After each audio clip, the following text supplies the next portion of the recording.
الحمدللہ ان الحمدللہ ونعمده ونستعینه ونستغفره ونعوذ باللہ من شرور انفسنا من سیئات اعمالنا من يهده الله فلا مضل له ومن يضلل فلا هادي له اشهد ان لا اله الا الله واشهد ان محمدا عبده ورسوله اما بعد. புகழும் புகழ்ச்சியும் ஏக இறைவனாகிய அல்லாஹுக்கே உரித்தாகட்டும். அந்த ஏக இறைவனுடைய அடியார் மற்றும் இறைவனுடைய கட்டளைகளையும் நபிகள் அவர்களுடைய வழிமுறைகளையும் பின்பற்றக்கூடிய அனைத்து நல்ல உள்ளங்கள் மீதும் அந்த இறைவனுடைய சாந்தியும் சமாதானமும் என்றென்றும் நின்று நிலவட்டுமாக என்று பிரார்த்தித்தவனாக எனது இந்த உரையை ஆரம்பம் செய்கின்றேன்.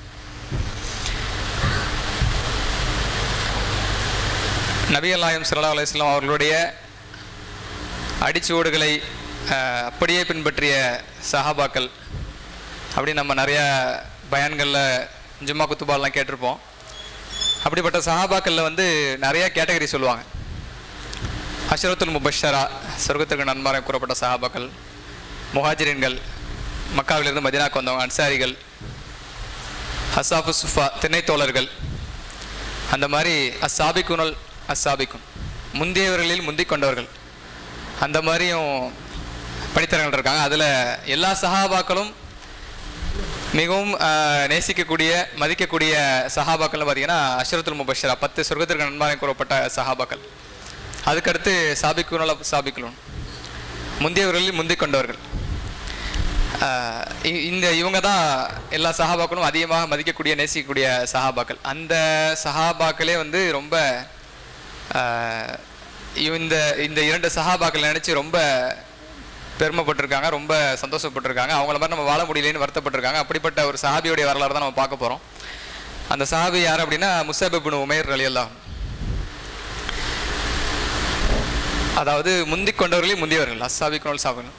ஃபஸ்ட்டு இஸ்லாத்துக்கு வரக்கூடிய ஆண்கள் யாருன்னு பார்த்தோம்னா அபூபக்கர் ரலியல்லாஹு. அவங்களுக்கு அடுத்து அவங்களுடைய நண்பராகிய உஸ்மான் ரலியல்லாஹு அழைச்சிட்டு இஸ்லாத்தை பற்றி எடுத்து சொல்கிறாங்க. அவங்க இஸ்லாத்தை ஏற்றுக்கிறாங்க. உஸ்மான் ரலியல்லாஹுடைய நண்பராகிய அப்துர் ரஹ்மான் இப்னு அவுஃப் ரலியல்லாஹு அவங்கள இஸ்லாத்துக்கு எடுத்து சொல்லி அவங்கள இஸ்லாத்திற்கு பக்கம் அழைக்கிறாங்க. அப்துர் ரஹ்மான் இப்னு அவுஃப் ரலியல்லாஹுடைய சகோதரர் தான், நண்பர் தான் முஸஅப் இப்னு உமைர் ரலியல்லாஹு. அவங்க இஸ்லாத்துக்கு அழைச்சிட்டு அவங்க இஸ்லாத்தை ஏற்றுக்கிறாங்க. அந்த முஸஅப் இப்னு உமைர் ரலியல்லாஹு அப்படிங்கிறவங்க யார் அப்படின்னா, ஆரம்ப காலத்தில் ரசூலுல்லாஹ் இஸ்லாத்தை யாருக்கும் தெரியாமல் மறைச்சி ஒரு அர்க்கம் ரலியல்லாஹு அவங்க வீட்டில் மறைஞ்சி இஸ்லாத்தை சொன்னாங்கல்ல, அப்படிப்பட்ட முந்தைய சஹாபாக்களில் ஒரு சஹாபி தான் இந்த முஸஅப் இப்னு உமைர் ரலியல்லாஹு அப்படிங்கிற இந்த சஹாபி. இந்த சஹாபி இஸ்லாத்துக்கு வரதுக்கு முன்னாடி எப்படி அவங்களோட வாழ்க்கை இருந்துச்சு அப்படின்னா, மிகப்பெரிய ஒரு செல்வந்தர். மிகப்பெரிய செல்வந்தர்னா அரபு உலகத்தில் மிக காஸ்ட்லியான இந்த மாதிரி ட்ரெஸ்லாம் யாரும் போட முடியாதுன்னு நினைக்கிற அளவுக்கு மிக மிக உயர்ந்த காஸ்ட்லியான ட்ரெஸ்ஸுகளை காலையில் ஒரு ட்ரெஸ் போட்டால் மாலையில் அதை போட மாட்டாங்க, வேறு போடுவாங்க. அந்த மாதிரி உச்சக்கட்ட பெரிய பணக்கார சஹாபி. எந்த அளவுக்கு அப்படின்னா முஸஅப் இப்னு ரலியல்லாஹு ஒரு சந்தைக்கு வந்துட்டு அவங்க போயிட்டாங்கன்னா கொஞ்ச நேரம் கழித்து வேறு யாராச்சும் வந்தாங்கன்னா முஸஅப் இப்னு ரலியல்லாஹு முஸஅப் இப்னு உமைர் ரலியல்லாஹு வந்தாங்களா அப்படிங்கிற மாதிரி கேட்பாங்க. அந்த வாசனை அவ்வளோ நேரம் இருக்கும். அந்தளவுக்கு ஹை லெவல் பர்ஃப்யூம்ஸு, அவங்க ரேஞ்சு, அவங்க பார்த்தாலே அந்தளவுக்கு யாரும் மதீனாவில் இருக்க மாட்டாங்க. மதீனாவில் பெரும் பெரும் சஹாபாக்கள் நிறைய பேர் வாழ்ந்திருக்காங்க. அது இல்லாமல் காஃபிர்லாம் இருக்கக்கூடிய அபுஜஹல் அவங்களாம் கூட பெருசாக அவங்கள கெத்தாக ரொம்ப இது பண்ணிப்பாங்க. ஆனால் இந்த சஹாபி எல்லாருமே ரொம்ப பார்த்து வியக்கக்கூடிய அளவுக்கு மிக உயர்ந்த வாழ்க்கையில் வழிமுறையில் வாழ்ந்த ஒரு சஹாபி. இஸ்லாத்தை ஏற்றக்கப்புறம் அவங்க அம்மாவுக்கு விஷயம் தெரிய வருது. அவங்க அம்மா அவங்கள என்ன பண்ணுறாங்க, கட்டி போட்டுட்டு நீ இஸ்லாத்தை விட்டுரு, இல்லைன்னா ரொம்ப நான் உன்னை இது கொடுமைப்படுத்தும் அப்படிங்கிற மாதிரி சொல்கிறாங்க. அவங்க இஸ்லாத்தை விடலை, கட்டி போட்டே வச்சுருக்காங்க. நீ இப்படியே இருந்தீன்னா நான் சாப்பிடாமல் இருப்பேன் அப்படின்னு சொல்லிட்டு அவங்க 1 நாள் 2 நாள் 3 நாள் வரைக்கும் சாப்பிடாமல் இருக்கிறாங்க. அப்போ முஸஅப் இப்னு உமைர் ரலியல்லாஹு சொல்கிறாங்க, நீங்கள் இதே மாதிரி சாப்பிடாமலே இருந்து இறந்து போனாலும், இன்னும் எத்தனை தடவை நீங்கள் திரும்பி இறந்து போனாலும் நான் இஸ்லாத்தை விட மாட்டேன்னு சொன்னதுக்கப்புறம் அவங்க புரிஞ்சுக்கிறாங்க, சரி பையன் இஸ்லாத்தில் ரொம்ப உறுதியாக இருக்காங்கிறது புரிஞ்சுக்கிட்டு அவங்கள வீட்டில் கஸ்டடியில் வைக்காமல் தனியாக ஒரு இடத்துல அடைச்சி வச்சிடுறாங்க. அதுக்கப்புறம் முஸஅப் இப்னு உமைர் ரலியல்லாஹு அந்த கஸ்டடியிலேருந்து தப்பிச்சு ரசூலுல்லாஹ்ட்ட வரும்போது ரசூலுல்லாஹ் என்ன பண்ணுறாங்க, ஃபஸ்ட்டு ஹிஜ்ரத் அப்படிங்கிற ஒரு நடக்குது. எப்போனா ஹபிஷினியாவுக்கு ரசூலுல்லாஹ் அனுப்புகிறாங்க. அந்த ஹிஜ்ரத் போகக்கூடிய சஹாபாக்கள் இந்த முஸப் இப்னு உமைர் ரலியல்லாஹு அன்ஹு ஒரு நபித்தோழர். ஆரம்பத்தில் முத இஸ்லாத்தை ஏற்றுக்கொண்ட நபித்தோழர்களையும் இந்த நபி ஒரு பங்கு வகிக்கிறாங்க. அதுக்கடுத்து முத ஹிஜ்ரத் ரசூலுல்லாஹ் ஒருத்தர் தான் ஹிஜ்ரத் செஞ்சிருக்காங்க. ஆனால் சில சஹாபாக்கள் மட்டும் தான் 2 தடவை ஹிஜ்ரத் செஞ்சிருக்காங்க. அபூபக்கர் ரலியல்லாஹு அந்த வாய்ப்பு கிடைக்கல, அலி ரலியல்லாஹு கிடைக்கல, ஒரு சிலருக்கு தான் அல்லாஹ் அந்த வாய்ப்பு கொடுத்தான். அப்படிப்பட்ட முக்கியமான ஒரு சஹாபி முஸப் இப்னு உமைர் ரலியல்லாஹு அன்ஹு அபிஷேனியாவுக்கு போகிறாங்க. அங்கே இஸ்லாத்தை அழகான முறையில் வாழ்கிறாங்க. வாழும் போது ஒரு தகவல் கேள்விப்படுறாங்க, மக்கள் இப்போ எல்லாம் சூழல் சரியாயிடுச்சு, எல்லாம் நல்லபடியாக முஸ்லீம்களும் நான் முஸ்லீம்களும் எல்லாம் ஒன்றாயிட்டாங்க, ஃப்ரெண்ட்ஸ் ஆகிட்டாங்க, இஸ்லாத்தை நிறைய பேர் ஏற்றுக்கிட்டாங்க, வாங்க அப்படிங்கிற மாதிரி ஒரு தவறான தகவல் போனதன் அடிப்படையில் ரிட்டன் அவங்க வராங்க. வந்து பார்த்தா இங்கே சூழல் அப்படி இல்லை, இன்னும் அதே கொடுமைகளும் அடி உதைகளும் அதே அது மாதிரி தான் இருக்குது. ரசூலுல்லாஹ் என்ன பண்ணுறாங்க, தாயிஃபுக்கு போகிறாங்க, இஸ்லாத்தை ஏற்றுக்கோங்க, இது உண்மையான மார்க்கம், ஒரு இறைவன் தான் படைச்ச ஒருத்தவங்க தான் இருக்காங்கிற சொல்கிறாங்க. கேட்கல. காபத்துல்லாக்கு ஹஜ்ஜுக்கு நிறைய பேர் வருவாங்க. இஸ்லாத்துக்கு ஏற்றுக்கிறதுக்கு முன்னாடி கூட ஹஜ்ஜுங்கிற ஒரு இது காபத்துல்லா வரக்கூடிய அந்த வழக்கம் இருந்துச்சு. பல ஊர்லேருந்து வருவாங்க, மதீனாலேருந்து, எஜிப்துலேருந்து, ஜோர்டான்லேருந்து, எல்லா நாட்டிலேருந்து வருவாங்க. ரசூலுல்லாஹ் வந்து ஒரு கூடாரத்துக்கும் போய் இஸ்லாம்னு ஒரு மார்க்கம் இருக்கிறது, படைச்ச ஒருத்தன் இருக்கிறான், அவனை வணங்குன்னு ஒரு கூடாரமாக அவங்களுடைய மார்க்கத்தை எத்தி வைக்கிறாங்க. 10 வருஷம் ஆகுது, 13 வருஷம் ஆகுது. இஸ்லாத்தை உள்வாங்கக்கூடிய மக்கள் வந்து இல்லை. இஸ்லாம் மேலவங்கள ரொம்ப கொடுமைகளும் பிரச்சனைகளுமா இருக்குது.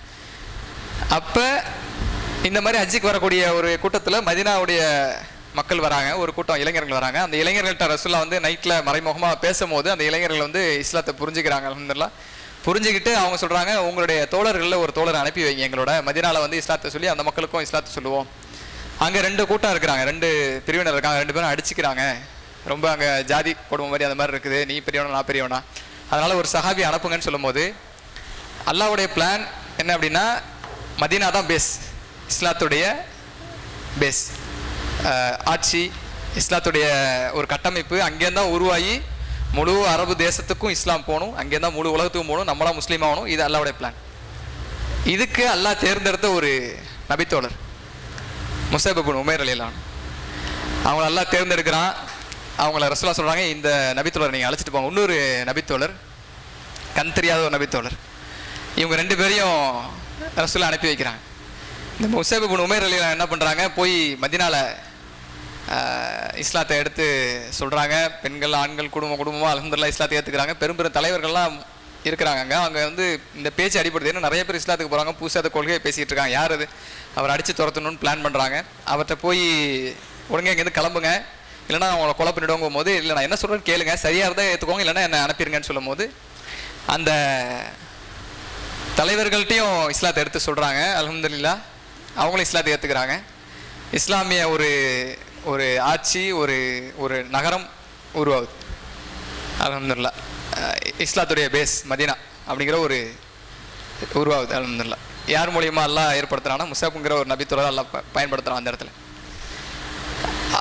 இஸ்லாத்தை நல்லா வளர்ந்தக்கப்புறம் அந்த ஒரு தேசம் உருவாகுது. அங்கேருந்து என்ன பண்ணுறாங்க, ஹஜ்ஜுக்கு வரும்போது ரசூலுல்லாஹ் சொல்கிறாங்க, நீங்கள் இருக்காதீங்க, ரொம்ப கஷ்டமாக இருக்குது, நீங்கள் அங்கே வாங்க, அங்கே இஸ்லாத்தை அழகான முறையில் பயன்படுத்தலாம், மக்களுக்கு நம்ம அங்கேருந்து இலகுவான முறையில் எடுத்து சொல்கிறான்னு சொல்லி மதீனாலேருந்து மக்காவுக்கு செய்தி வரப்படுது. அல்லாஹ்வுடைய வஹி வருது, நபியை நீங்கள் இங்கேருந்து கிளம்பி மதீனாவுக்கு போங்கன்னு வஹி வருது.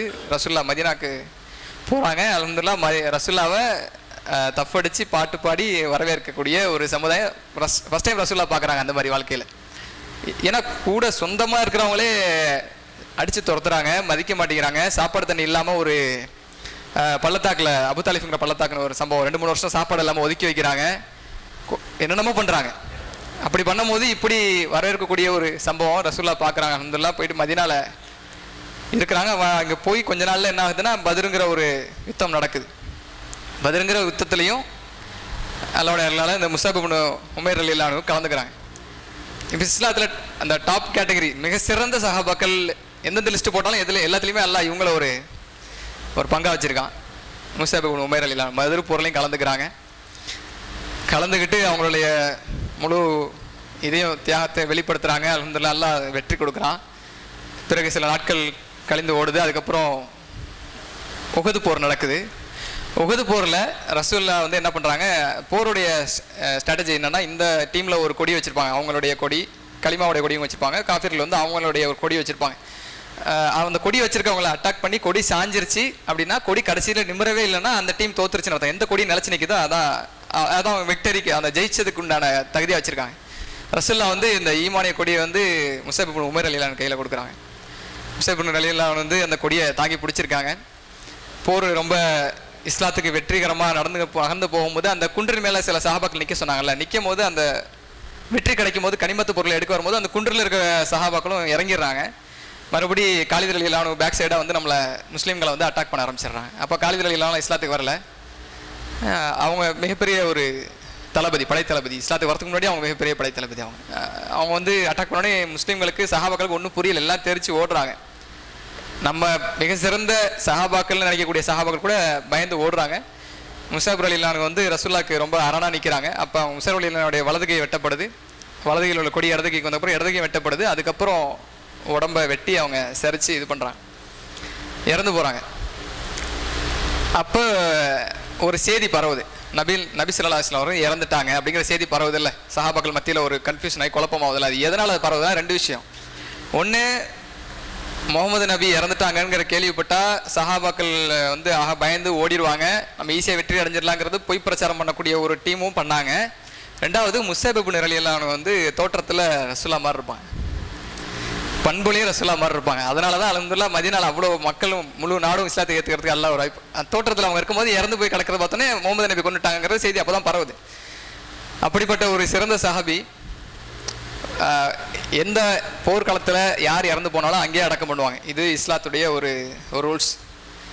பதிலில் இறந்து போன சஹாபாக்கள் பதில் அடக்கம் பண்ணுவாங்க. எங்கெங்கே யார் எங்கே இறந்து போனாலும் அங்கேயே அடக்கம் பண்ணுவாங்க. உஹதுங்கிறது ஒரு 4-5 கிலோமீட்டர்ஸில் மதீனாலேருந்து பக்கத்தில் இருக்கிறதுனால 70 சஹாபாக்கள் கொல்லப்படுறாங்க.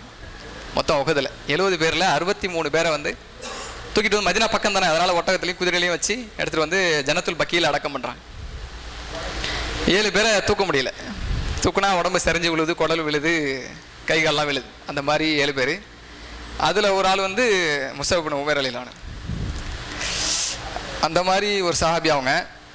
அப்போ வந்து ரசூலுல்லாஹ் வந்து என்ன பண்ணுறாங்க, அந்த 7 பேரை இங்கேயே அடக்கம் பண்ணிவிடணும் பிளான் பண்ணிவிட்டு அடக்கம் பண்ணுறதுக்கு இது பண்ணுறாங்க. அவங்களோட கஃன் துணியை விரிக்கிறாங்க.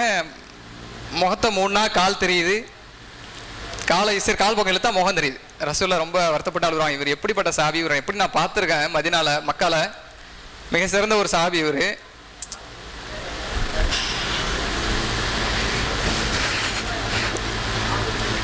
இப்போ இஸ்லாத்துக்கு ஏற்றக்கப்புறம் அவன் நிலைமை எப்படி இருக்கு?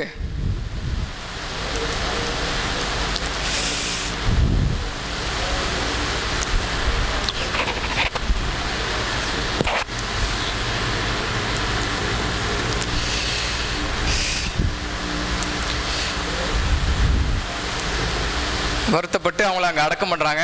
தலையை மூடுங்கன்னு சொல்லிட்டு காலுக்கு என்ன பண்ணுறாங்க, இதுகருங்கிற ஒரு புல்லை எடுத்து மூடி அடக்கம் பண்ணுறாங்க. நான் ஸ்டார்டிங்கில் சொன்னேன்ல, ஹஷரத்துல் முபஷ்ஷரா 10 பேர், சுருக்கத்திற்கு நன்மாராயம் கூறப்பட்ட 10 பேர். அதில் ஒரு சஹாபி தான் அப்துர் ரஹ்மான் இப்னு அவுஃப்.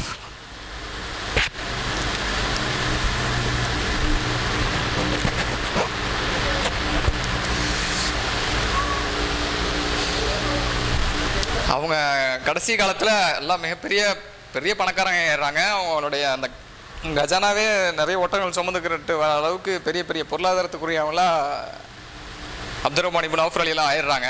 அவங்க ஒரு நாள் நோன்பு திறக்கும் போது நிறைய உணவுகள் வைக்கப்பட்டிருக்கு. அந்த உணவுகளை பார்த்துட்டு அப்துர் ரஹ்மான் இப்னு அவுஃப் ரலியல்லாஹு அழுகுறாங்க. நாங்களாம் இஸ்லாத்துக்கு ஸ்டார்டிங்கில் வந்தோம், இஸ்லாத்தை ஏற்றுக்கிட்டோம், எங்களோடய பயணித்த 2 சஹாபாக்கள் வந்து இதெல்லாம் எதையுமே பார்க்காம அவங்க இறந்துட்டாங்க. அவங்களுக்கு வந்து அல்லாஹ் சிறந்த கூலியை கொடுக்கட்டும்னு சொல்லிட்டு அந்த 2 பேர் ஸ்டார்டிங்கில் சொன்ன 2 பேர் யாருன்னா, ஒன்று முஸஅப் இப்னு உமைர் ரலியல்லாஹு, 2 வந்து ஹம்ஸா ரலியல்லாஹு, ரசூலுல்லாஹ்வுடைய சித்தப்பா சாச்சா ஹம்ஸா ரலியல்லாஹு. இவங்க 2 பேருமே உஹதில் கொல்லப்படுறாங்க. அந்த அளவுக்கு, அதாவது சஹாபாக்கள் கேட்டகரியிலே டாப் எண்ட் வந்து அவங்க தான். யார்? ஹஜ்ரத்துல் முபஷ்ஷரா 10 பேர், சொர்க்கத்தில் நன்மாராயம் கூறப்பட்ட 10 பேர். அவங்களே இவங்களை பார்த்து நம்ம இப்படி இருக்க முடியலையேன்னு வியந்த சஹாபி முஸஅப் இப்னு உமைர் ரலியல்லாஹு. இன்னொரு சஹாபி நம்ம கேள்விப்பட்டிருப்போம், கபாப் ரலியல்லாஹு. இந்த கீழே அடுப்பில் வச்சு கட்டி இவங்களை வச்சுருப்பாங்க. இவங்க அந்த சூடு பட்டு ரத்தம்லாம் வடிஞ்சு அந்த நெருப்பு அணைஞ்சிரும். கபாப் ரலியல்லாஹு வச்சு இது பண்ணுவோம், கொடுமைப்படுத்துவாங்க. பிலால் ரலியல்லாஹு சுடுமணலை வச்சு கொடுமைப்படுத்துவாங்கல்ல, கபாப் ரலியல்லாஹு வந்து நெருப்பில் வச்சு கொடுமைப்படுத்துவாங்க. அப்படிப்பட்ட உயர்ந்த சஹாபி. அவங்களும் ஸ்டார்டிங்கில் வந்தவங்க. அந்த கபாப் ரலியல்லாஹு வந்து கொஞ்ச நாள் கழித்து இஸ்லாமிய ஆட்சி வளருது, இஸ்லாம் பெருசாக ஓங்குது, பெரிய இதாகுது. அப்போ வந்து கபாப் ரலியல்லாஹு பெரிய கவர்னர் ஆயிடுறாங்க பெரிய பெரிய கண்ட்ரீஸ்க்கு. அப்போ அவங்க ஜும்மா மேடையில் இதே சேம் ஸ்டேட்மெண்ட் சொல்கிறாங்க. எங்களோட சில சஹாபாக்கள் இருந்தாங்க, அவங்களாம் இந்த மாதிரி கவர்னர் சாப்பாடு இதெல்லாம் பார்த்தது இல்லைன்னு சொல்லிட்டு அதே 2 பேர் சொல்கிறாங்க. முஸஅப் இப்னு உமைர் ரலியல்லாஹு அன்ஹு, ஹம்ஸா ரலியல்லாஹு அன்ஹு. அப்படிப்பட்ட உயர்ந்த சஹாபாக்கள் அவங்களாம்.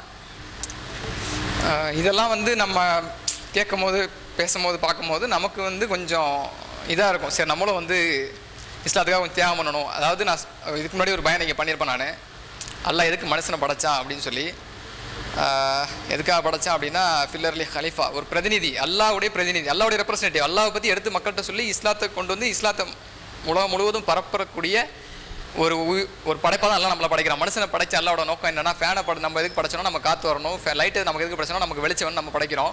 அல்லாஹ் எதுக்கு மனுஷனை படைச்சான் அப்படின்னா அல்லாஹ்வை பற்றி எடுத்து சொல்லக்கூடிய ஒரு படைப்பை படைக்கணும். அந்த மாதிரி படைப்பு உலகத்தில் அல்லாஹ் வேறு எதையும் படைக்கலை. அதனால் மனுஷன் நல்லா படைச்சான். அந்த அல்லாஹ் பற்றி எடுத்து சொல்லி இஸ்லாத்துடைய பேஸை உருவாக்கி இஸ்லாத்துக்காக என்னென்ன டாப் அண்டு அதாவது அவங்களால முடிஞ்ச இது செய்ய முடியுமோ செஞ்சாங்களோ அந்த டாப் அண்ட் லிஸ்ட்டில் வந்து இருந்த ஒரு சஹாபி முஸஅப் இப்னு உமைர் ரலியல்லாஹு அன்ஹு. அந்த மாதிரியான கருத்துக்கள்லாம் அந்த வரலாறுலாம் கேட்கும்போது நம்ம உள்ளத்துலேயும் கொஞ்சம் ஈமான் வலுவடைகிறதுக்கு கொஞ்சம் வாய்ப்பு இருக்குது. அதன் அடிப்படையில் தான் அந்த சஹாபியோட கருத்தை சொல்ல முயற்சி பண்ணேன். அல்ஹம்துலில்லாஹ். இன்ஷா அல்லாஹ் வாய்ப்பு கிடச்சுன்னா ஹஜ் உம்ரா போனீங்கன்னா உஹதுங்கிற அந்த களத்தில் 7 பேர் தான் இருப்பாங்க. போனீங்கன்னா சலாம் சொல்லுங்கள் இன்ஷா அல்லாஹ். முஸஅப் இப்னு உமைர் ரலியல்லாஹு அன்ஹுக்கு அவங்க இன்ஷா அல்லாஹ் மறுமையில் நமக்கு சலாம் சொல்லுவாங்க இன்ஷா அல்லாஹ். சிறந்த மக்களோடு மறுமையில் சேர்ந்திருக்கக்கூடிய பாக்கியத்தை நம்ம அனைவருக்கும் தரணும்னு சொல்லி துஆ செய்து நிறைவு செய்கின்றேன். வாஹிர் தஅவானா அல்ஹம்துலில்லாஹி ரப்பில் ஆலமீன். அஸ்ஸலாமு அலைக்கும்.